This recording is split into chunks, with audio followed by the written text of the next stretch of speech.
All right, guys, I am super excited today to be joined by Ben Troupe, which I got to tell you, Eric told me if I don't yell Troupe right when you come on that I've missed an opportunity. He was like, you have to do that.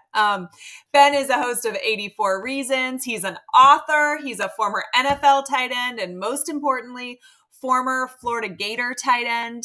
Welcome, Ben. Thank you so much for being willing to join me today. Oh, Alex, it feels like I've been meaning to be on your show a lot quicker than this, so I apologize because I use some of the things you say when I talk to people? Yep, because I say she ain't got time. She's a mom, she's a wife. She don't got time to look at what I said. So do I steal some of your analytics? Yes, I do it all the time. I got to make sure I'm giving those credits. So I got to be like, shout out to Allen, man. I'm stealing this from her. I know my favorite tight end, Shannon Sharp. He says he don't listen to other people. Well, I'm different. If I hear a good take, I'll say I'm gonna plagiarize, but not like I did when I was in college. Not telling on myself or anything. But I think you do a great job of making sure you tell the truth. That's the hard thing now, right? Like I don't love the players and the coaches, but I still got to call strikes, balls. But no, man, I've been meaning to come on your show. I think Steve Harris was the one. I said, you know what? Stevie Harris can't be making the rounds more than me. I love Steve Harris, played with him, teammate. So I said, let me just call Allie up because I know that this media community is very small. So whenever you can, put out an olive branch, man, I said, let me gain another ally. So she has to be Allie, but she's my ally now. So hey, man, thanks for having me on. I am very excited that you're here. And, you have the opportunity to be around this team, be around these players. And I know that you were excited going into this weekend. You have to be really, really excited now that the game has passed us. Big road victory. What did you see on Saturday that you think this team can take with them? Just the ability to play 4 quarters. I think when we think about college football, we want the game to be over with 8 minutes left in the fourth quarter. You want to be able to do the 4-minute offense, but it brings out something in you. You hear coaches talk about 60 minutes, 60 minutes. The fact that it took almost every second on the clock for us to win, because the defense got to know that they don't have to play as well for us to win. The running game got to know that they don't have to be the bell cow for us to win. I kept saying for Florida to win, Graham Mertz got to be center stage. He's been incredible the whole year. But it's another thing when he has great stats at the end of the game, but we don't win. He's not. He has been anything but the problem. But when, Khalil, and we know about Ricky Pearsall, you see about what Arlis Boardingham is doing. When the passing game is the center stage and you looking at, a guy, across the way who will go unnamed at quarterback for, South Carolina, who was supposed to be the number one recruit, the better quarterback, better arm going into the game. Sure. That's what I like to see. Because as a former offensive guy, we have to be able to depend on each other, to be able to look at the defense and say, listen, you guys aren't playing to what we normally see, but we still got you. Because we still haven't put a full game together as far as offense, defense, special teams, but we got a kicker, man. And oh my goodness, I mean, I couldn't have the better last name to Smack, right? But I'm just happy that Graham Mertz said, you can win because of me. Not in spite of me, not game manager. And everybody thought he was going to be the problem for the season, right? Because of the way he was coming from. They forget, Georgia wanted him. Clemson wanted him. Alabama wanted him. And he's saying, how do I play earlier? So I was happy that the offense was able to win in a way that we weren't used to as as Florida faithful. So you're telling me that the running game is not going to be what we want? Passing game going to do it? Yep. And like I said, with these youngins that we got, a.k.a. freshmen that's playing, you don't play as a freshman at Florida just because you're talented. You've earned that distinction. And I'm just happy because, I don't like nobody Florida plays. I respect everybody we play. But it's the manner that we did it, because if you've ever seen a Shane Beamer post-game press conference, he don't mind pointing the finger. And he points it at everybody. But himself. Mm-hmm. So I just, and to see Coach Napier really showing some energy and enthusiasm after the game, he finally, I know he got Georgia coming, but he gets a chance to breathe. Because guess what? Finally got a big win against Tennessee. Finally got a big win on the road. Finally was able to say, all right, 7 games, 5-2. Utah's probably going to be back in the Pac-12 championship, barring something crazy. Yeah. Kentucky, hey, they've had our number the last 3 years. Nothing but, credit and credit goes to them. But 5-2 in a rebuilding year, I'll take it, man, because it's the manner in which we beat Tennessee. And since Mizzou beat Kentucky, we still right there in the mix for number 2 right now in the East. So I'll take it. Plus, like I said, I don't like them South Carolina boys. They talk way too much for a non-tradition rich school. Like, you don't have your best 3 years ever. Steve Spurrier was the head coach. So just y'all been barring for us but I'm happy they got the win. And Ricky Pearsall doesn't get enough credit for he's one of the best receivers in college football. Yes, I'm biased, but that route, that throw, that safety in that corner was like, what happened? That's called game.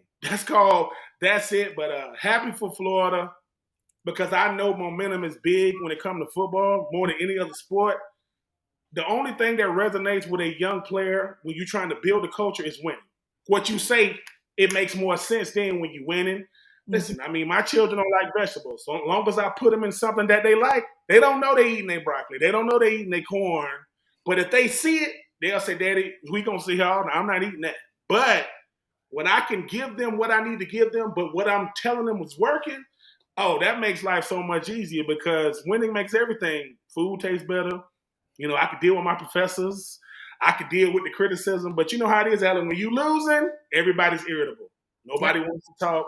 But I'm happy for those guys. And I just think that Florida is the type of place we don't give patience, right? There is no patience at Florida. But Billy Napier is the dude, not because of what happened at South Carolina. It's a culmination of things. And like I said, I know everybody's looking forward to 2024, but those are young guys that still got to find their way. Let's do it with the current crop. Happy for Prince and those guys. I like the bumps and bruises we taking on defense, but when we don't have to have a stellar effort on defense and still win, that's the offense saying, hey, man, y'all had our back all season. At least we can show y'all that when y'all ain't having y'all best effort, we can still go out and have y'all back. I loved it, man. I don't know how many years I'm taking off my life watching these games. A lot. That's But I wouldn't have it any other way because if it comes too easy, you think it's easy. If it comes like that, no, man, it's not gonna come easy. And do I think Kentucky is that better of a team than us? No. But for one day, they were. For one Saturday, yes. But I just think for Florida, keep taking a step. Keep taking a step. Because just like I know, Alec, when Florida's good, even though those other two schools are part of the Big Three, which one of them is, I don't know about the one in South Florida right now. It's better for college football because what happens at Florida matters. Good or bad, it's polarizing. And I think those players were like me. You go to a place like Florida, you don't realize everything you do matters, everything you say. I think they're realizing that now because there's scrutiny and there's Florida scrutiny. It's different. And I think they're starting to realize that now, hopefully. Being a national brand definitely has its perks, but it also comes with some responsibilities and you definitely take your criticisms. I think that there are some fans that maybe thought this would be a faster process. Billy Napier stood in front of us at a press conference, when we hired him and said, slow and steady wins the race. He's going to build it from the ground up the right way. But how far do you think we are into this rebuild? I think we're ahead of schedule. And the reason why I say it is this. Kirby Smart, Jimbo Fisher, Dabo Swinney, Nick Saban, and I think it might be one more that has a national championship. That's it. That's the only current coaches that have natties. So when people ask, what's the holdup? Well, that would be like saying every other school is behind schedule. No, one team is going to win it. Florida just happens to be a team that could be one of those teams. They just haven't won it as of late. Culture is the hardest thing to build, period. Not just in football, in life, in business. And most cultures, by the time we see them, they're already built. We didn't see what it took. Well, we're a part of this process. And let's call this what this really is. If Billy Napier came from a P5, nobody would have a problem. He came from Louisiana. So because he didn't come from a P5, it's SoCon Willie, SoCon. Okay. Sunbelt Willie. Well, this is the thing. Osiris Torrance was one of the best guards, if not the best guard in college football last year, right? Should have been a first-round pick. Montreal Johnson comes over. These same players, they're just coming over. Look how incredible they are to show kind of what he wants to do. And he didn't win early. Okay. And I don't like comparisons, but you see what happens when that team on the panhandle of Florida give their coach time? See what happens? Yeah. That team up there in Ann Arbor, they gave him about 10 years to get it right. Now, I'm not saying Billy going to take that long. Billy's not going to get, but Florida's a school to where we've seen it before. Most schools have never seen it. They don't know what their glory days are. We got Netflix documentary series and different things, but that's when you got the best team in the country and you put it with the best coach and you put them together. Yeah. I just think, yes, I think we are ahead of schedule only because the same way we watching this team grow every week, so is Billy Napier. We watching him grow in the press conferences from being able, when a coach gets antsy with the media, that means he cares about what you ask him. Yeah. We could have a Bill Belichick type press conference. We could have the Nick Saban to where people scared to ask him questions, right? But it comes with it. The only people that understand what Billy Napier goes through is Coach Spurrier, Coach Zook, McElwain, Maya. They're the only ones. For us, with so much access now, we see everything. We see him walking into practice, walking out of practice, doing the Gator. So it's so much, and we critique everything. Look at Billy Napier's smile. Look at his mannerism. We're analysts, we're journalists, we're therapists, we're body language experts. No.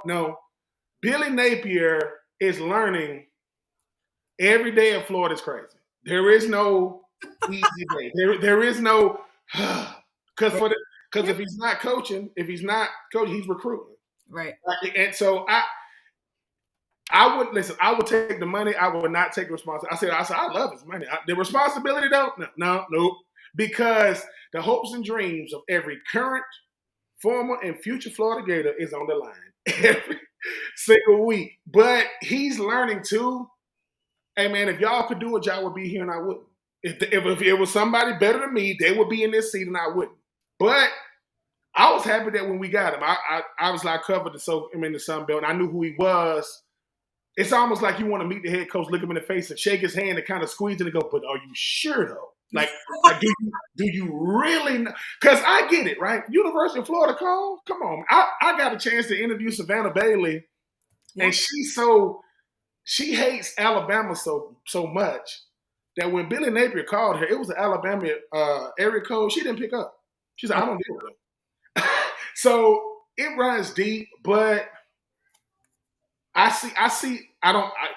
don't see no Coach Spurrier in him. I don't see no. He's a one of one. He's himself. He don't have no. But I will say this: I've never met a coach go for it on fourth down as much as him. I ain't never met a coach go for fourth down more than he does. But Billy is he's a. This is what it was. His introductory press conferences. He ain't do no TikTok. He ain't dancing. He's like, look, I'm a coach. Yeah. Now, I don't know where they get these cars from at Gainesville on these official visits. I don't know where these cars coming from, these Lamborghinis. But I will say he can recruit. Yeah, he can. Right? And if I can do it, quote, before I get all my guys in here, what you think going to happen when he get them in? That's what I tell people. So, hey, I'm happy that he's our coach because I think he has the temperament, right? He has the demeanor. But Al, you know how it is, though.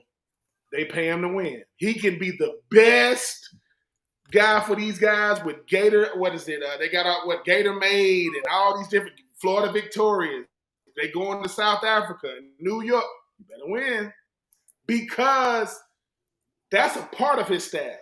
That's a part of the things they gave him. Yeah. If he's winning, he's a toast of the town. Absolutely. And if he's not, it's and that's what comes with it. Billy Napier is the most famous coach in the state of Florida. If Mike McDaniel and Coach Ty Bowles and Doug Peterson walking down the street with Billy, they're gonna say, Billy, who your friends? Oh no, he's that big, and I think that I know he understood that, but when now he goes, I can't go shopping. I can't go to the supermarket. I got to stand in the corner if he got kids old enough to play sport, so. But Urban Meyer don't talk about Ohio State no more or Utah no more, right? Because there's nothing like Florida. I mean, nothing against them other teams. So hopefully he'll keep it up. But like I said, as much as we've already went through, we still got the gauntlet coming.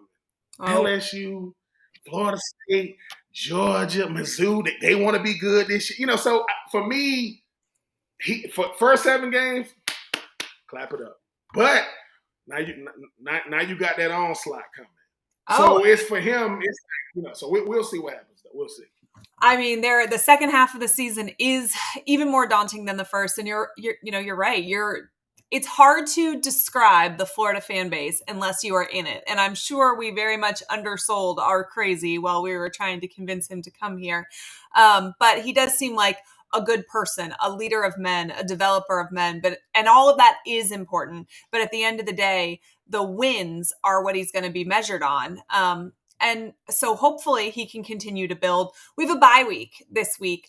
And, a big job for him is keeping these guys focused. You get 2 weeks to prepare for Georgia. They're the best team in the country. I think this team should have a lot of confidence that they gained from that South Carolina victory, not because South Carolina is some world beater, but because they had to do hard things. They had to do stuff that they haven't been able to figure out yet this season, and then they did. What do you tell this team to help them prepare and stay focused? The main thing I would tell Florida is have a short memory and understand that, football is an update your resume every day type thing. Like, it doesn't, okay, you just did it. You got to do it again. The best teams or the best team, they do it every Saturday. Yep. They don't do it a couple of Saturdays. You got to do it play in and play out, because everybody think they want to be the number one team. Do you know how much scrutiny comes with that? As a person who was blessed to be on the number one team in the country when I was at Florida, people think that feels good. No, everybody can see you now. If I'm number 10, okay, 1 through 9 ain't worrying about me. But everybody that's behind me, they trying to catch me. So I think Billy Napier got to make sure. It's like when I interviewed Cam Jackson right after he had the big game, right? A co-alignment of the week. He said, Sean Spence come up to him and say, great job, big fella. Let's get back to work. It's like, you don't get a chance to enjoy what you've done until you no longer do it. Like, when football is over, then you go back. But you got to have the shortest memory. You got to treat it like a cornerback. I got beat to play before. Got to let it go. Move on. Because if not, it's like Ron Zook did a great job when I was there, was saying, you shouldn't know what the paper said. Mm-hmm. You shouldn't know what the media clip is saying. Because the problem is, you only looking for what's favorable. You push it past the negative, and you say, they are. Because the thing is, you got to do it no matter what. You still got to go out there and prove. Because football is, I don't think he's that good. Like, he did that against that team, or he did that against that player. Or can I do it against this team? Because the one thing about Georgia, listen, Georgia should have lost to Auburn. Georgia should have lost to South Carolina, but that's the difference. A good team will close when they need to. Yeah. Georgia has developed this, which I think that's what we're developing at Florida. They don't care how they win. They just want to win. I don't care how it looks. It could be the ugliest win, because Auburn's going to say, we didn't cover Brock Bowers. Who is he? Of course. Or, South Carolina say, hey, man, we didn't expect to be in the game this late into the game. So now what we do? You can't be surprised. And Georgia will bring out the best in you or the absolute worst. You won't get no in-between with a team like that. Yep. But I will say this. Because Georgia has shown they can bleed, they've shown, hey, man, they're kind of human. Can you it's like last year. We come out second half, all of a sudden, they looking around like, is that Florida? Yeah. But the thing is, yes, we give up 2 touchdowns in the second half, and they blow it. They end up winning the game.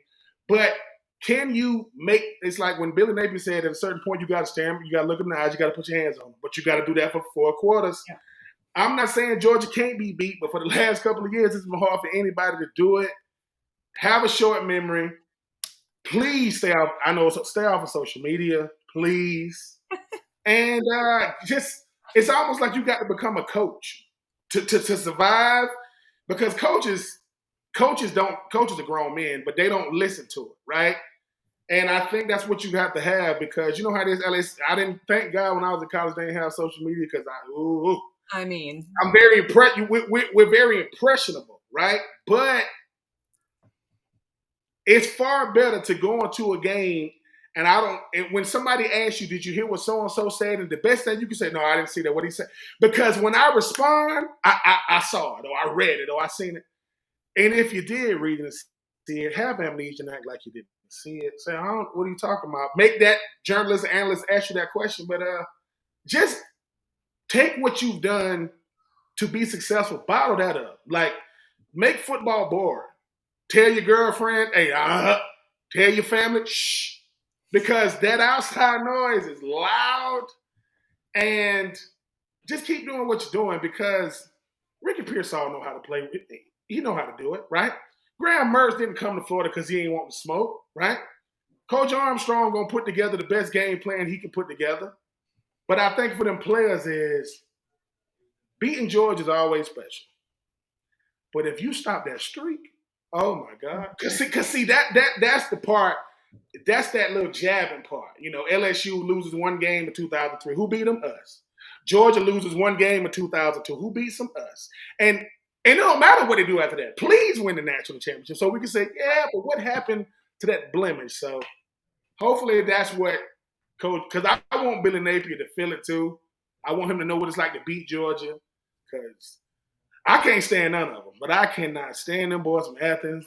Golly, I thought I wasn't going to be living long enough to see them win national championships, but obviously that didn't work. So listen, do I respect what they're doing? Yes. Do I respect Kirby Smart? Yes. Do I despise them? Yep.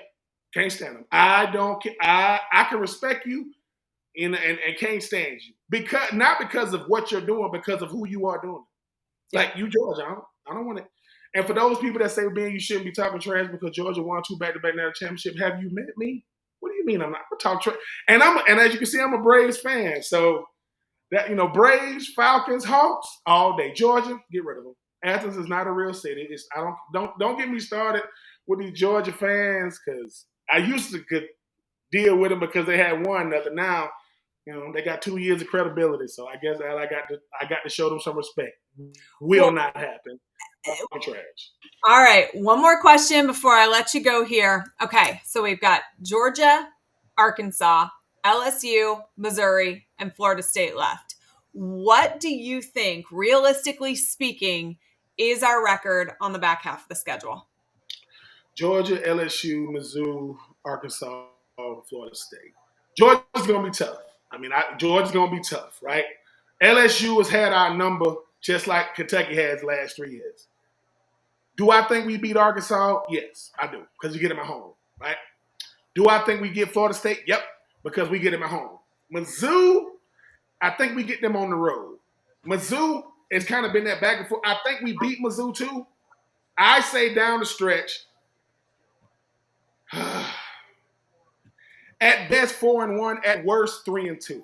And because the thing is, it's all going to be dependent upon how we look in Jacksonville. Not if we win it. If we go to Jacksonville and we put our best effort, and if we do the unthinkable and win that thing, we got a shot to potential. And the reason why people think I'm crazy is, right, going back to my senior year, we was 3-3 going to LSU. Our next 5 games was Georgia, Arkansas. It was LSU, Arkansas, Georgia, Vanderbilt, and South Carolina before Florida State. We go into that game 3-3. The next 5 games, we was 8-3. So we won all 5. Yeah. Right? All I'm saying is Florida beat Georgia. They're gonna have to, we're gonna really have to take, I'm gonna have to come back on here, Ellie, and say, don't smell yourself. Come back down to earth. But I still think 4-1, because I do respect what Florida State's doing right now. But I think we could beat Florida State. I think we could beat Arkansas. I think we could beat Mizzou. We got LSU on the road, and Daniels is set records, getting on my nerves. And it depends on how we look in Jacksonville. So 3-2 at worst, 4-1 at best. And if we go 5-0, hey, I've eaten a lot of crow in my life. It wouldn't be no different.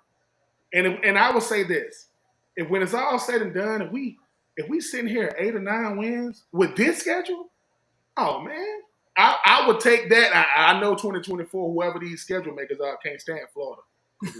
Lord have mercy.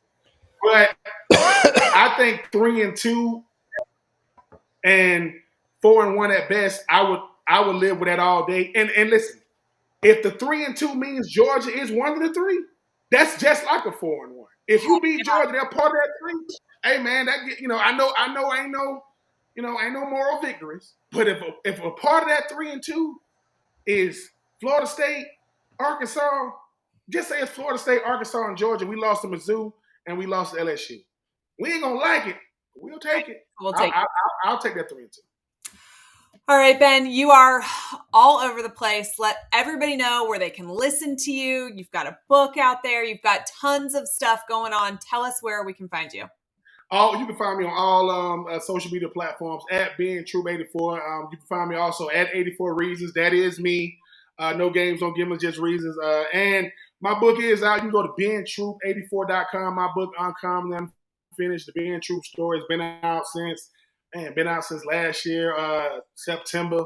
And, Allie, I appreciate you having me, only because as former players, we need we don't need validation, but we want validation from the players. When I come over to this industry, people like yourself validate what I'm doing, because just because I played the game don't mean I know the game. Just because I played it don't mean I can talk it. And I appreciate this is me reaching out to you saying, because let's call it, you can't say yes to everybody. Just because you wore the orange and blue, you can hit me with the being I appreciate it, but we booked up. And I wouldn't have felt no type of way about it. But I appreciate you allowing me to come on here, because this is me showing respect to you, because this is my life now. If Jeff Chandler went into the Florida Georgia Game Hall of Fame with me back in 2016. Yeah. Jeff said something that I agree. He said, "Ben, the older we get, the better we were." I know, right? And that was so funny when he said that. But I want to be known. I'm always going to be known for what I did at Florida in the league. But I want people to really understand I respect this craft. Like, I don't just come on here and talking trash. I don't do sensationalized click media stuff. And yes, I do my fake little videos. My fiance can't stand it. She's like, "Who you talking to?" I'm like, "I'm talking." She's like, "Get your face away from the phone." I'm like, "Hey, I'm trying to talk to my people." When people ask me why I don't say the crazy things about Florida, I said, because you can get that all day. I'm trying to give you a different perspective of, one, humanize these players and coaches, and two, they want to win more than you want them to win. Players on the field want to win way more than we want them to win. Way more. But no, I'm gonna keep on doing it. I got a couple new books coming out. I'm not gonna spill the beans yet, but this author thing is funny. When I do author events now, Allie, people are like, "It's you?" Like, yeah. I ain't wrote it. I can break down the chapters, but people know all day, man. I love Florida. I can never do for Florida what it did for me. This is how I say thank you. This is how I tell you thank you for coming on your platform. But yeah, man, I mean, I'm gonna be talking trash somewhere. I'm back in Georgia now, so I'm gonna be talking trash at a gas station near you. And if you got on red and black and you got a G on your chest, I got a problem with you. And as long as you don't say nothing to me in the line when I'm checking out, I won't say nothing to you. But if you bark at me, that's like you cussing at me, and we got to talk. And I don't care. Pump 6 or aisle 7, I'm coming at you. Florida State 2, tennis, all y'all. I'm coming. If it ain't Florida, and to you USF and UCF people out there, may God bless y'all. May God bless y'all. Come on now. Stop it. Stop it. We don't care about the little brothers out there.